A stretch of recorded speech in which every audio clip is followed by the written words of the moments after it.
Hi everyone, my name is Leah Pensick, and I'm doing my cultural assessment on the Robert Morris University Phonathon, where I work at on campus here. For some of you that may not be familiar with what a Phonathon organization is it acts as a liaison between the students and the alumni and friends of the university. And what we do is we update alumni with the improvements and the changes that are going on at the university, as well as we try to receive and bring in monetary donations for the school.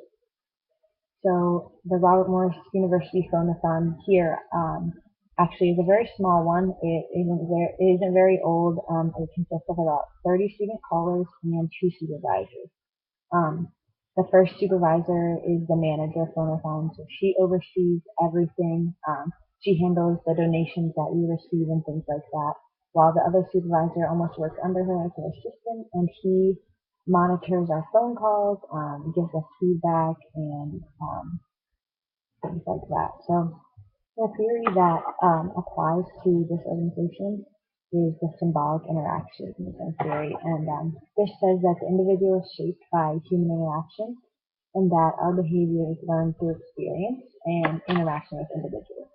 So in an organization like Phonathon, we function solely and on interaction with our alumni. Our job is to make calls. We make calls the entire shift that we work. So we are constantly interacting with people and with many different individuals. So our behavior is going to be outlined by the interactions that we have with these alumni, whether it's a positive interaction, whether it's a negative one. We learn from these experiences and from these different types of interactions, and this influences our behavior. And this influences the culture ultimately because we are able to share with each other the interactions that we have had, and this is what some cultural objects that I discovered while culturally assessing my organization. Um, First and foremost, the school of Robert Morris University.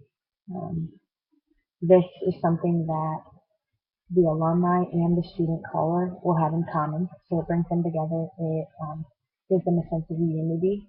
Um, so this school is used as a cultural object. This is the main cultural object used when students are speaking with alumni. They are sharing with them the new things that are going on, and this is just the main thing, main aspect of the conversation. Another cultural object that may be more obvious is a tangible one, and that's the actual telephone that we make a call on. Well, without these telephones, we wouldn't be able to do our job. So it's essential that we have these telephones. And at our desk at the Phonathon organization consists of a computer, a telephone, and our headset. So this telephone is the main tangible cultural object. And another final cultural object I identified is the whiteboard in our Phonathon office that consists of our goals. And our goals are outlined on this. And so we are able to look at them every day, to refer back to them, so that we don't have a problem knowing what we're reaching, knowing what we're trying to attain. And now stories are something that are very, very important to our job here at Phonathon. Um, a story is what ties us with the alumni. It bonds us. It allows us to figure out our common interests. So an example of a story that may be used is when talking with an alumni, maybe that graduated last year or even in the past few years. They may have attended the Robert Morris University against University of Kentucky basketball game last year, and we beat them here at the Sewell Center, and at this time they were defending national champions. So this is a story that will not be forgotten. If you were at that game, you were in that atmosphere, you will never forget that. And that's something that alumni will hold for the rest of their lives. So we hear stories like this all the time, or stories of maybe a club or organization that they were a part of, or maybe an event or a dance that they remember specifically going to and hold a special place in their heart because they were with their friends. So they will share stories like this with us, and this helps us because then we can figure out their interests. So, for example, if someone were to share with me about the Kentucky game, I would know that they have an interest in sports. So I'll be able to maybe gear my conversation towards that so that I would keep them interested and be hitting the certain spots they want to know about. So I would update them on maybe how our basketball teams are doing this year and how the other winter sports are doing, and maybe invite them out to a sporting event where maybe there's an alumni event also going on at the same time. So we are able to tie these in, tie it ultimately back to the university, obviously, is what we're trying to do.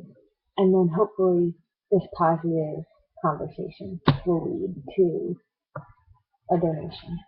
Now, when examining the implicit culture, I was looking at intangible things that really can't be explained. So we have intangible relationships, obviously, that are culturally built between the student caller and the alumni. These relationships produce a culture of unity and of family.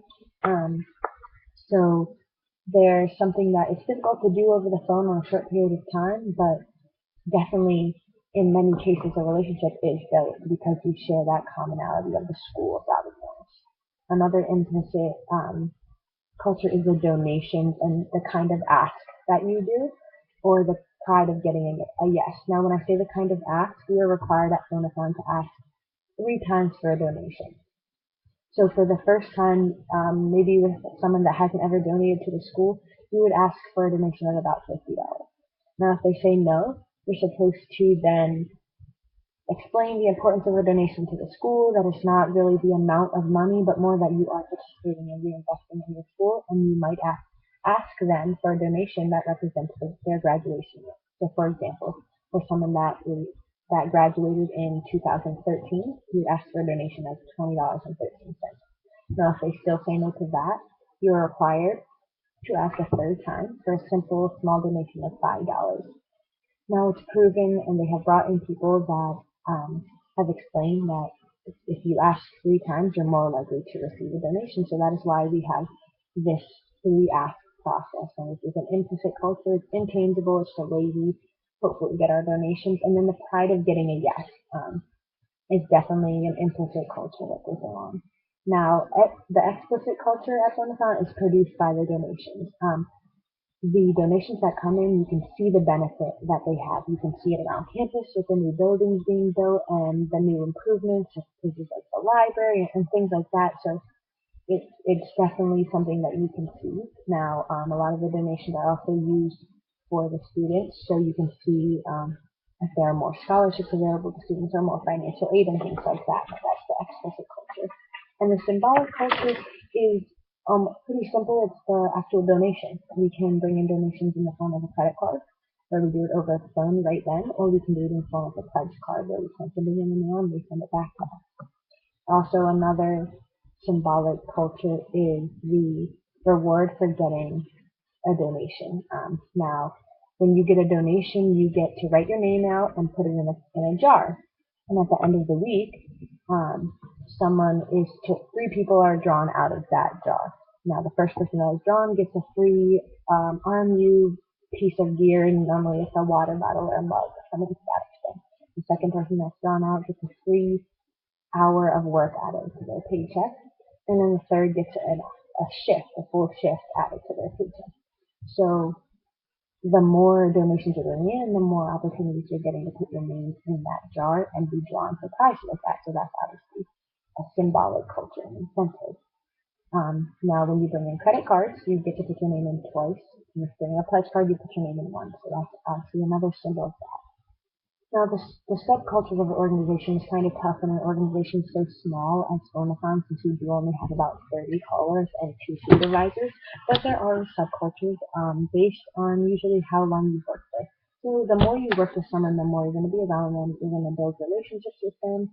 You're going to have inside jokes and things like that that separate you from the newer people.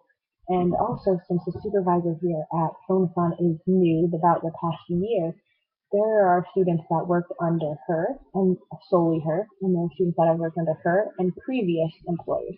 So there are also different ways that people are taught to work and different things that they have trained on that might separate them based on that. And also, Phonathon works under the Office of Institutional Advancement. So that separates us in that Phonathon brings in usually smaller donations of about $50, where the Office of Institutional Advancement will bring in the bigger monetary gifts and deal with things related to the whole university. They'll deal with athletics, another public relations side, alumni relations side, and things like that. So Phonathon is for more specific under that. Now the goals of the Phonathon is obviously to bring in money, and one big goal and what we really try to bring in money for at Phonathon is the President's Fund for Engaged Learning, and this is a fund that is unrestricted. And President DeLomo gets to use it wherever he feels it is needed, and he uses it for the students. So things like scholarships, financial aid, helping a student with books, helping send someone abroad, he uses it for things like that. So that's definitely a goal of ours. We also have donor goals that we want to reach, and um, we have goals that we set based on last year, and we're able to try to reach those. So another thing that is a goal of Phonathon is to allow us to build ties with past students. So in this society today, networking is obviously huge. So me potentially speaking to alumni that works in the same field that I went to work in could be a very positive experience for me and could allow me to maybe potentially get some advice or and a job or something like to that extent. Like I said, also with subculture, since this is such a small organization, problems aren't that don't occur that often. Problems don't really occur within the student callers, but more within alumni of home. Maybe that might be upset about us continuing to call or something along those lines. So with our problems, we pretty much are told to go to our supervisor to them, and she will handle them. And usually in that case, if an alumni is upset about being called, then they might be they're a little rude to us, and they'd be more respectful to us supervisors. She's in a position of power, and she is an adult. So the goal attainment, in regards to goal attainment, our supervisor maintains a very positive attitude and a very positive environment at Phonathon. So since it is such a hard job, harder than you would think, maybe calling people is easy, but when you have to ask for money, it actually becomes very hard because people get upset and defensive on that end. In regards to value dimensions, you can look at two different types of relationships. You can look at the relationship between the student callers, and you can look at the relationship between the alumni and the student callers. So when you look at something, the dilemma of universalism versus particularism, um, it kind of is a debate between finding common experiences that are on you versus uncovering their uniqueness. So it is important that at Phonathon we do both of those. Well, first we want to bond with the alumni. So it's important that we find common experiences, find a common ground, build a bond there, a sense of family with them. But at the same time, we want to uncover what made their time at Robert more special, what made it unique, and what set it apart from other things so that they're able to realize and reminisce on this positive experience and hopefully then show and reach back into the university.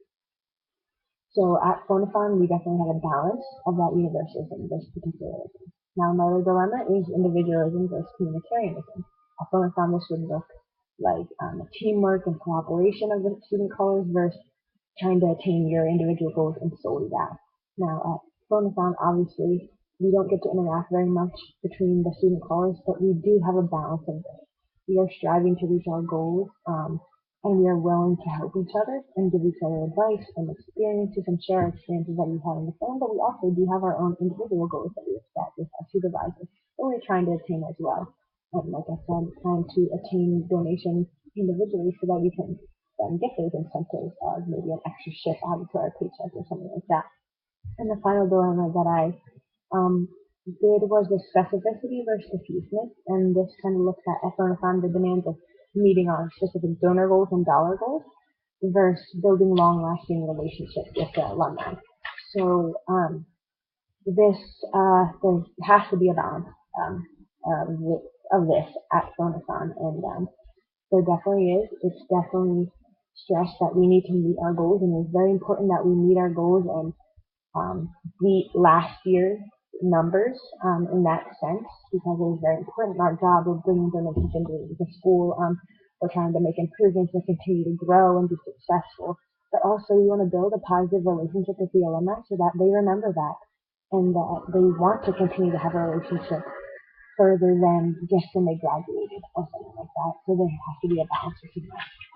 Now, the leadership style of our manager at Phonathon, she definitely works a lot with incentives to motivate us. So like I told you, we have incentives of an extra shift of pay or an extra hour of pay or maybe a water bottle or things like that. But she also does things like if we've done very well and we're on break halfway through the night and we've brought in a lot of donations already, she'll turn on music and we'll each get to pick one or two songs that we like that we want to hear so that in the background of us making these phone calls over and over and over, we have something that we can enjoy and something that's fun. We also sometimes if we need a break from something because this is a tough job, we will stop and play a game of charades very quickly or a game of Pictionary to get our energy back up. So she's very focused on positive energy and having a fun, laid back, yet very serious and goal driven mentality. And she also has a lot of visions for the organization. She is new, she's only been here for about a year, so the department has not given her